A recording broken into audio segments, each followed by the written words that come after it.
Russia आज की date में यूक्रेन से लड़ बैठा है। इससे पहले उसने जॉर्जिया से लड़ाई करी और रशिया क्राइमिया को भी फोर्सफुली एनेक्स करके उसको अपना हिस्सा बना चुका है।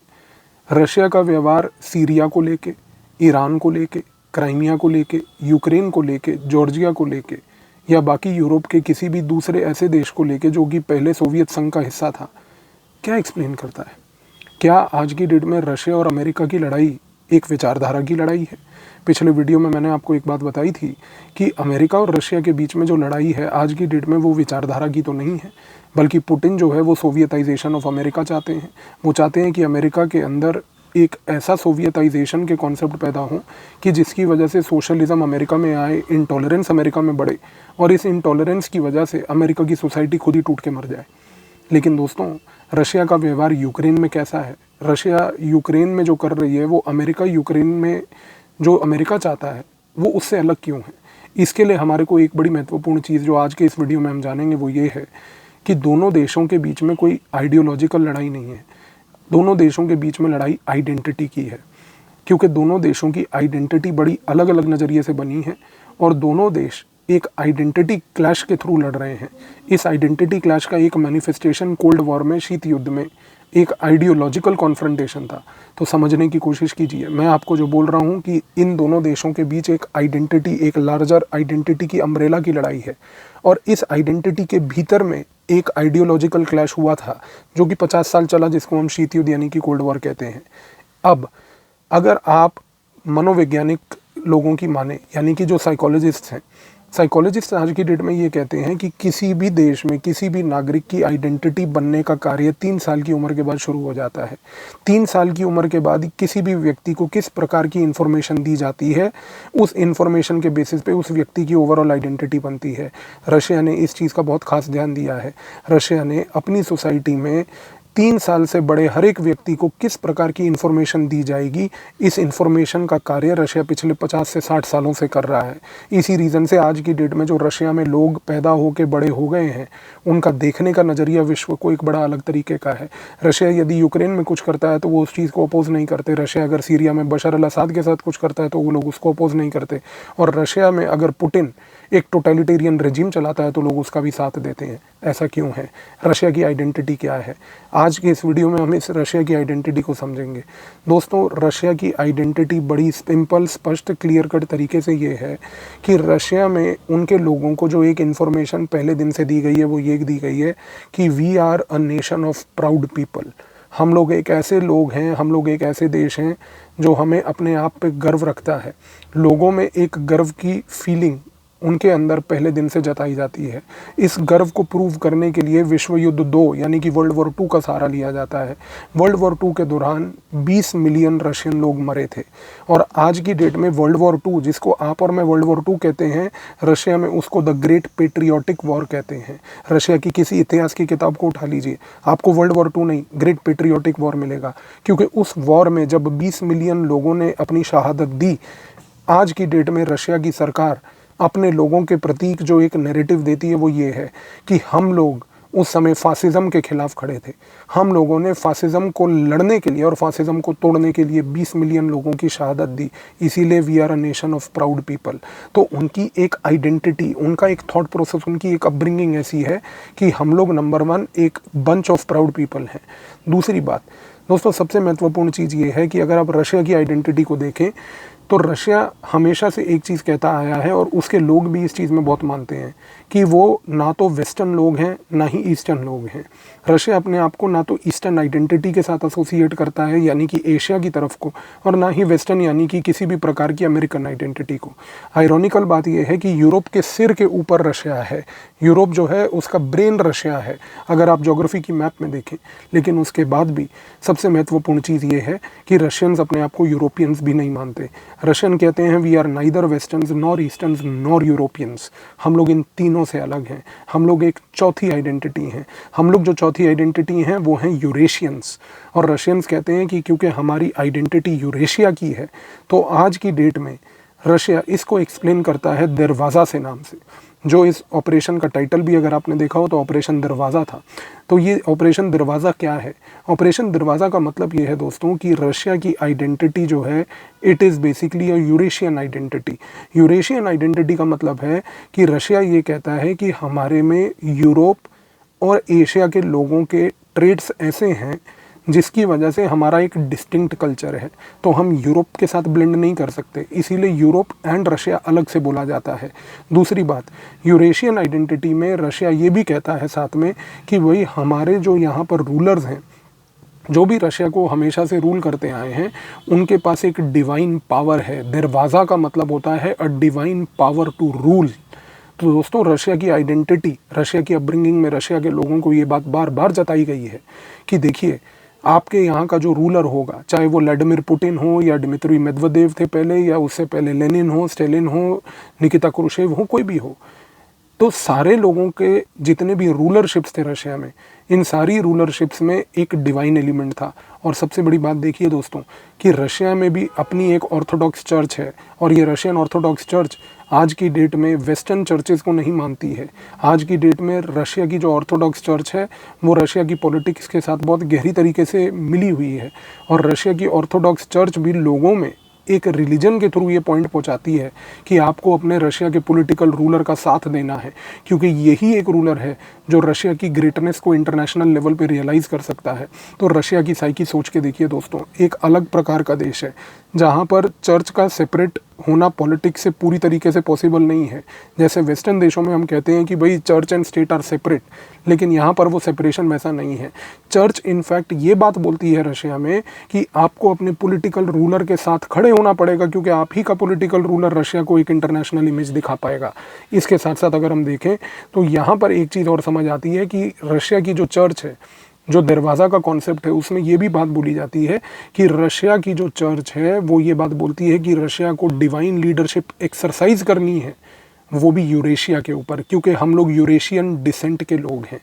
इसी रीज़न से आप देखिए दोस्तों कि व्लादिमीर पुतिन आज की डेट में अगर किसी चीज़ से सबसे ज़्यादा प्यार करते हैं तो ना तो वो पैसा है, ना वो कोई टेरिटरी है, बल्कि वो एक आइडिया है यूरेशिया।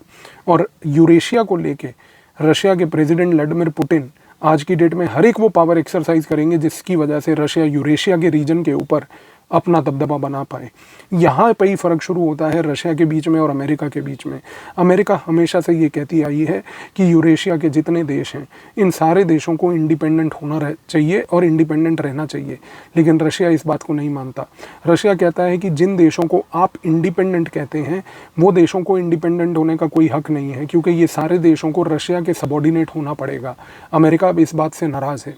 अमेरिका बार बार बोलता है कि यूरेशिया का कोई भी देश हो, चाहे वो यूक्रेन हो, चाहे वो जॉर्जिया हो, चाहे वो क्राइमिया वाला रीजन हो, इन सारे रीजन्स में, या बाल्टिक रीजन्स में जो इस्टोनिया, लाटविया, लिथुआनिया वाले स्टेट्स हैं, इन सारे रीजन्स में हर एक देश को अपनी पॉलिटिकल सिस्टम और अपनी इकोनॉमिक सिस्टम को बनाने की क्षमता होनी चाहिए। रशिया कहता नहीं, आप जिस चीज़ को बोलते हैं इंडिपेंडेंस, आप इंडिपेंडेंस के नाम पे उसको अपनी मार्केट बनाते हैं।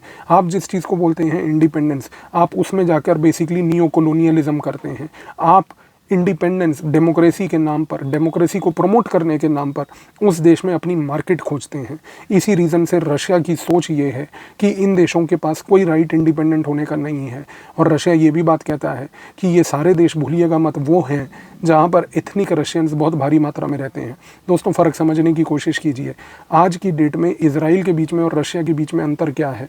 इजराइल ये बात बोलता है कि हमारे जो यहूदी लोग हैं, ज्यूज़ हैं, वो अगर वर्ल्ड के किसी कोने में भी रहते हैं तो वो अगर इजराइल आना चाहें तो इजराइल उनको खुले दिल से इजराइल में नियमबद्ध करता है और उनको बोलता है कि आकर यहाँ पर रहिए।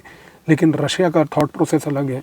रशिया ये कहता है कि अगर मेरे आसपास के इलाकों में जहाँ पर यूरेशिया के रीजन में एथनिक रशियन रहते हैं तो वो रशियंस को रशिया की टेरिटरी का ही पार्ट होना पड़ेगा। फ़र्क ये है कि रशिया ये कहता है कि मेरे एथनिक रशियंस पूरे वर्ल्ड में नहीं फैले हुए। हाँ, थोड़े बहुत रशियंस तो इधर उधर हर जगह मिलेंगे आपको दोस्तों, लेकिन वो ये कहता है कि जो एथनिक रशियंस हैं, जो यूरेशिया के रीजन में रहते हैं, उनको यूरेशिया के देश छोड़ कर रशिया आने की आवश्यकता नहीं है, बल्कि रशिया को ये आवश्यकता है कि रशिया उन एथनिक रशियंस जिन जिन यूरेशिया के देशों में रहते हैं, हमें उन देशों को रशिया का हिस्सा बनाना होगा। तो अब आप फ़र्क समझ रहे हैं कि फ़र्क ये है कि अगर रशिया ये बोलता है कि भैया हम एक कलेक्टिव सोसाइटी में मानते हैं, तो अमेरिका बोलता है कि हम एक इंडिविजुअल को फ्रीडम देते हैं। लोगों, आप एक चीज़ को समझिए, रशिया इंडिविजुअलिटी के ऊपर बिल्कुल फोकस नहीं करता। रशिया कहता है कि इंडिविजुअलिटी एक केओटिक चीज़ है। एक इंडिविजुअल को क्या अकल है, इंडिविजुअल को एक समाज में रहना है। तो वो कहते हैं कि भाई उसको समाज का हिस्सा अगर बन के रहना है तो वो समाज में वो चीज़ करेगा जो समाज के फ़ायदे के लिए होगी। अमेरिका की सोच है कि नहीं, इंडिविजुअल एक समाज में रहता है, लेकिन इंडिविजुअल उस समाज में जो चीज़ करना चाहता है वो अपने हिसाब से करेगा। तो इंडिविजुअल डिसाइड करेगा कि उसको अपनी स्थापना समाज में कैसे करनी है। रशिया यहाँ पर उल्टा है। वो कहता है कि रशिया की स्टेट, डिवाइन लीडरशिप, दरवाज़ा, रशिया की चर्च, रशिया के पॉलिटिकल लीडर्स बताएंगे कि एक इंडिविजुअल को क्या करना है और अपनी स्थापना एक सोसाइटी में, एक समाज में कैसे रखनी है। इस नज़रिए से अगर देखा जाए दोस्तों, तो आज आप समझेंगे कि रशिया यही चीज़ बोलता है यूक्रेन को लेके। यूक्रेन के पीछे रशिया इस कारण से पड़ा है क्योंकि वो जानता है कि यूक्रेन में एथनिक रशियंस रहते हैं, जॉर्जिया में एथनिक रशियंस रहते हैं, लैटविया, लिथुआनिया, इस्टोनिया, इन सारे देशों में जहाँ जहाँ एथनिक रशियंस रहते हैं, रशिया कहता है कि इन सारे देशों को या तो मैं फोर्सफुली आक्रमण करके एक दिन ऑक्यूपाई करके एक बड़ा रशिया, इंपीरियल रशिया, या एक साधारण शब्द में अखंड रशिया बनाऊंगा, और या फिर वो ये कहता है कि इन रीजन्स में किसी भी प्रकार की कोई इंडिपेंडेंस नहीं होनी चाहिए। यहाँ के सारे जो रूलर्स हैं उनको रशिया की ही फॉरेन पॉलिसी, रशिया की मिलिट्री पॉलिसी और रशिया की इकोनॉमिक पॉलिसी के हिसाब से चलना होगा। तो फ़र्क समझने की कोशिश कीजिए दोस्तों। रशिया एक बहुत ही क्लियर कट एम्बिशन के साथ चल रहा है। रशिया कह रहा है यूरेशिया मेरा बैकयार्ड है, इस यूरेशिया में मैं पहले इन लोगों को इकोनॉमिकली इंटीग्रेट करूँगा, फिर इस यूरेशिया में अगर मेरे एथनिक रशियंस रहते हैं, उन एथनिक रशियंस को एकजुट करने का तरीका सिंपल ये है कि ये सारे देश इंपीरियल रशिया का, जैसे रशिया पहले हुआ करता था वैसे ही उसका एक भाग बन जाए। इसी रीज़न से आप समझने की कोशिश कीजिए कि रशिया के प्रेसिडेंट के लिए यूरेशिया मैटर करता है। इसी रीज़न से यूरेशिया के कोई भी देश में अगर आज की डेट में अमेरिका कभी नाटो भेजती है या अगर नाटो को कोट करवा के मेंबरशिप दिलवाती है या किसी प्रकार का कोई कलर रेवोल्यूशन करा के डेमोक्रेसी का प्रचार करती है, रशिया इस चीज़ को टॉलरेट नहीं करेगा। रशिया मिलिट्रीली लड़ेगा। और रशिया अगर आज की डेट में यूक्रेन में लड़ रहा है तो वो जीत और हार की लड़ाई नहीं लड़ रहा है दोस्तों। रशिया अगर यूक्रेन में लड़ रहा है तो रशिया यूक्रेन में इसलिए लड़ रहा है क्योंकि उसको ये बात पता है कि ये इलाके में एथनिक रशियंस रहते हैं और मुझे इन एथनिक रशियंस को लेके आना है। अब आप फ़र्क समझिए, अमेरिका जो है बार बार यूक्रेन को लेके एक ही चीज़ बोलेगा कि यूक्रेन एक इंडिपेंडेंट देश है, यूक्रेन को इंडिपेंडेंट होना चाहिए, यूक्रेन को मार्केट इकोनॉमी होनी चाहिए, यूक्रेन के लोगों को फ्रीडम होनी चाहिए। लेकिन रशिया अमेरिका के इस एजेंडे से लड़ता नहीं है। वो कहता है कि तुम्हारा थॉट प्रोसेस अलग है, मेरा अलग है। मेरा एजेंडा ये है कि इस इलाके में एथनिक रशियंस को मुझे अपने साथ एकजुट करना है, बस। तो दोस्तों भूलिएगा मत, दरवाज़ा, ऑपरेशन दरवाज़ा का मतलब है कि एक डिवाइन लीडरशिप है जो कि चर्च के बेसिस पे ऑथराइज्ड लीडरशिप है, और ये लीडरशिप पॉलिटिकल लीडरशिप है जो यूरेशिया के ऊपर एक डिवाइन कंट्रोल बनाना चाहती है और एक इंपीरियल बड़ा रशिया बनाना चाहती है। इसी रीज़न से कई बार आप देखेंगे कि कई अमेरिकन थिंकर्स या अमेरिकन स्ट्रेटेजिक एक्सपर्ट्स रशिया को एक रिविजनिस्ट पावर बोलेंगे। रिविजनिस्ट पावर का मतलब होता है कि वो एक ऐसी पावर है, वो एक ऐसा देश जो इलीगली या लीगली किसी भी तरीके से या मिलिट्रली लैंड ऑक्यूपाई करने की कोशिश करे और अपने बॉर्डर से, एग्जिस्टिंग बॉर्डर से नाखुश हो और बॉर्डर्स को ऑल्टर करने की कोशिश करे। आज की डेट में पाकिस्तान और चाइना को, दोनों को रिविजनिस्ट कंट्रीज़ बोला जाता है भारत के नज़रिए से अगर हम देखें। उसी तरीके से रशिया को एक रिविजनिस्ट कंट्री बोला जाता है अगर हम यूरोप के नज़रिए से देखें। तो याद रखिएगा कि रशिया को आप चाहे रिविजनिस्ट बोलिए या कुछ भी बोलिए, रशिया एक ही चीज़ पर डटा है और वो है कि मुझे यूरेशिया में एक डिवाइन लीडरशिप इस्टेब्लिश करनी है। और रशिया एक ही चीज़ के ऊपर डटा है कि मुझे यूरेशिया के अंदर बेसिकली अमेरिका को घुसने नहीं देना है। ये यूरेशिया की लड़ाई है, ये एक बहुत बड़ी लड़ाई है। इसके बारे में और गहराई से चर्चा कि रशिया के कौन से ऐसे स्ट्रेटेजिक थिंकर्स हैं जो पुतिन को इंस्पायर करते हैं यूरेशिया की लड़ाई को करने में, और कौन से वो ऐसे वो हैं थिंकर्स जिससे कि पूरी रशियन सोसाइटी की साइकी चलती है यूरेशिया और यूक्रेन और जॉर्जिया को लेके। इसके बारे में चर्चा अगले वीडियो में मैं आपके साथ और गहराई में करूँगा। धन्यवाद।